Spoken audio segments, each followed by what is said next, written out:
A big wave legend is quoted as saying, "Safely scare yourself every day." That has me thinking along the lines of what is safety?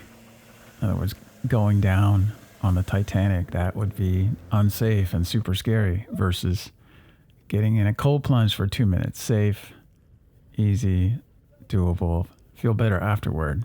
There's this word called hormesis. It's something stressful, good stress. Like we do it, feel stressful at the time, maybe before we're scared. Then afterward, we feel fantastic. And it's not like we're in shock or have PTSD afterward. It's not traumatic. It's a good stress. You know, examples are escaping a burning building or wildfire. That's scary. That's stressful, versus getting into a sweat lodge for 5 minutes or 20 minutes. Healthy stress, feel better afterward. Or practicing breath work, sitting on the couch, holding one's breath, versus being pinned to the bottom of the ocean floor, not being able to get up and running out of air. And then as far as everyday life, like what is safe? Like I've had long, lengthy, multiple deep conversations with big wave legends, and we're talking about safety, and some of the things they do, their adventures are terrifying to me. And yet there are things I do that feel like they're no big deal, but they're terrifying to them. So this points me to safety is relative. Our personal history, what we've been through, experiences, how we're wired, things like that. Like Jeff and Haley often talk about how they're wired differently, or there's tests that can be done, or brain scans, things like these. And big wave surfers often have a different chemistry or different wiring. Their tolerance for being out in what would scare the daylights out of most people is way higher. They even feel bored without it, or everyday humdrum kind of life feels unsafe to them because it's so boring. It feels like death. Whereas being out here, they feel alive. It's exciting. It gets them going. It's a worthy life to have. I know many of the guys out here are in that latter boat of they need to be out here to be alive or have some kind of adventure. And often that brings up issues around how to live this life and pay the bills and have a sustainable relationship and have a good family life and be a good dad, good parent, good husband, these kind of things.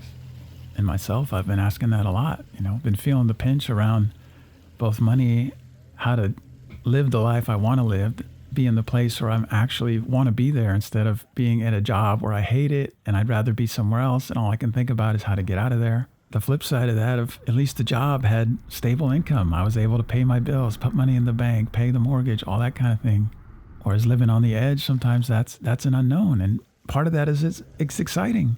Trying to figure that out, it's super fun and exciting until it hits into that or gets out of that hormesis where it no longer is the cold plunge. It actually feels like I'm on the Titanic and about to drown, and walking that line and just asking myself how to do it and having dialogue with friends about who are in the same boat. How are we going to do it? How do we finally figure out this kind of a life and be able to have financial success or turn all our adventures into monetizing and make it sustainable and maybe even more importantly, like share it with our kids and with the younger generation of, in other words, don't pull the ladder up behind them or don't turn the neighborhood around here to such an expensive, ridiculous place that no one can afford to live here without being a tech bro or working some job they hate.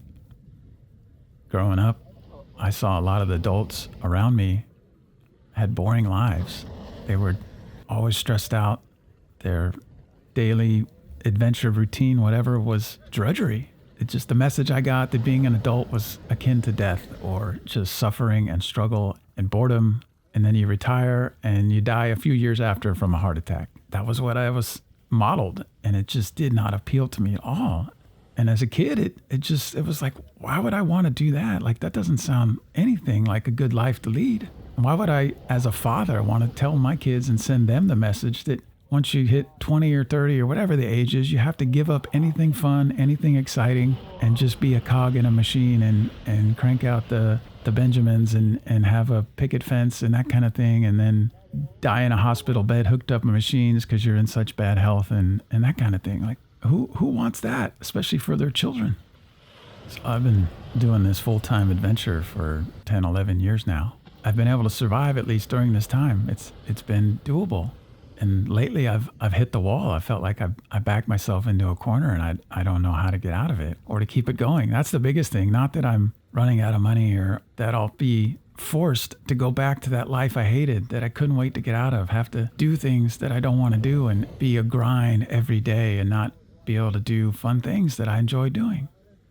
And the other thing I've noticed about stress is that when I feel supported, when I feel like people have my back, and that no matter how, whatever the word is, low or desperate I get, that as long as I have those relationships, I can get through it no problem. Like it's not a big deal. But if the security or the safety of my relationships feels threatened, then it all falls apart, and I just can't do it. It's so hard, and it's stressful.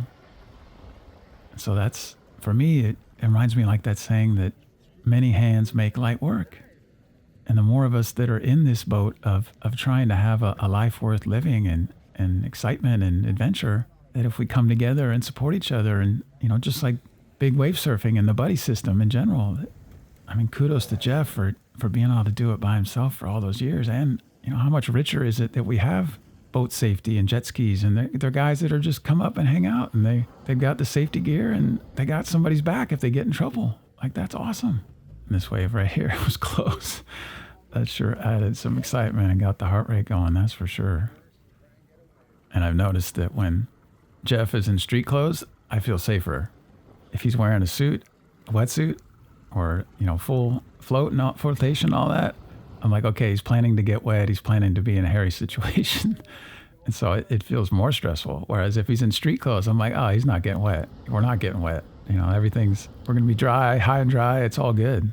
And so it's back to that idea of what is safe and how relative it is. And it sure was interesting being the only people in the water that didn't have wetsuits and didn't have PFDs on. And that got me thinking again about, what is safe? What is excitement? And I find it interesting that a lot of the famous big wave foilers or big wave surfers are also foilers. And I learned day one in foiling that a 2-foot wave feels like a 20-foot wave as far as the excitement and the fear and the concern about seriously injuring oneself. But the foil in the early days, it just brought it all back, and suddenly being in knee high or waist high, or the thought of a head high foil wave, like in the early days, was so terrifying. Being out at Ocean Beach on a foil was like the last thing I wanted to do. Like, that seemed insane. Or a certain way to hurt myself, seriously, slice myself open and a foil to the head. And so safety is relative. And that's what I love about foiling, is that it allows us to be in this longer. As in the older guys, maybe they can't be out here, but they can be on a foil in the bay, or they can be at a beginner surf spot on a foil in 2-foot mushburgers and be having a great time and extend instead of being a grumpy old man complaining about how they can't go out here anymore, there's another way to feel it, to be excited, to have the joy of being in the ocean and the camaraderie and being able to do it. And I recently gave a lesson to an 80-year-old.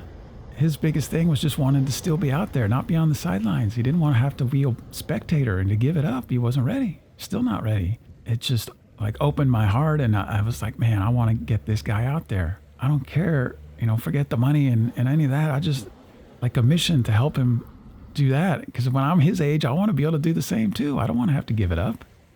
I don't want to have to go back to just sitting on the couch and watching and not being able to be in nature, not be able to have fun, not to be able to mix it up and get the heart rate going and feel that rush. The main reason I said yes to this adventure was it was something different. I'm like, okay, what I've tried, what I've been doing isn't working. So what can I do differently? What can I change? What else haven't I done? And honestly, one of the coolest parts of this whole little adventure was having Vinny in the boat, and his excitement and his oohs and ahs on every wave it's radical. It's like the joy of giving, or being able to take a kid or somebody who's new to this. And when I'm teaching foiling, being able to take somebody out for the first time and see that look in their face when they kind of get it and it starts to click and they get excited, and they're just, even though they're not doing much, they're just happy to be out there and be standing and not be flailing. And it's a radical thing. It feels amazing to be able to give that to somebody. It takes me back to the first day, that first wave, that first time I got hooked on surfing or anything like that. And it's awesome. I remember my mentor talking about how the old guys, the elders, that we need the fire from the youth to come in and feeds us. It keeps us alive, keeps us going. That drudgery or that boredom, it alleviates a huge chunk of it. And it brings in kind of the compersion where we get to get excited and feel the joy and the rush of seeing someone we help go out and do these things. And so big thanks to Jeff and Vinny and everyone who's out there charging and putting it all on the line. And it's fun to watch and film and be out there. And I've created tons of courses, written 2 books.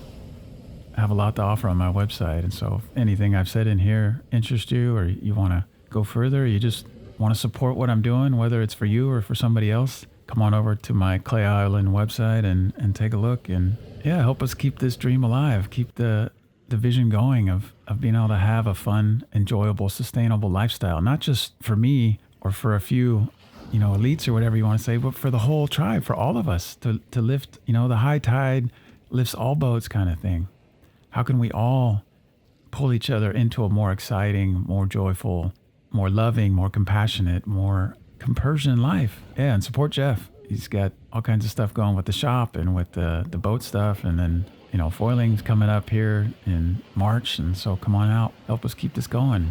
Let's build a super exciting dream life that we all feel stoked. We're all a part of something cool and fun and exciting. And so I'll stop talking now and let the soundtrack go or whatever else, maybe some music. And so thanks so much for watching. Big hug and hope to see you in the water soon.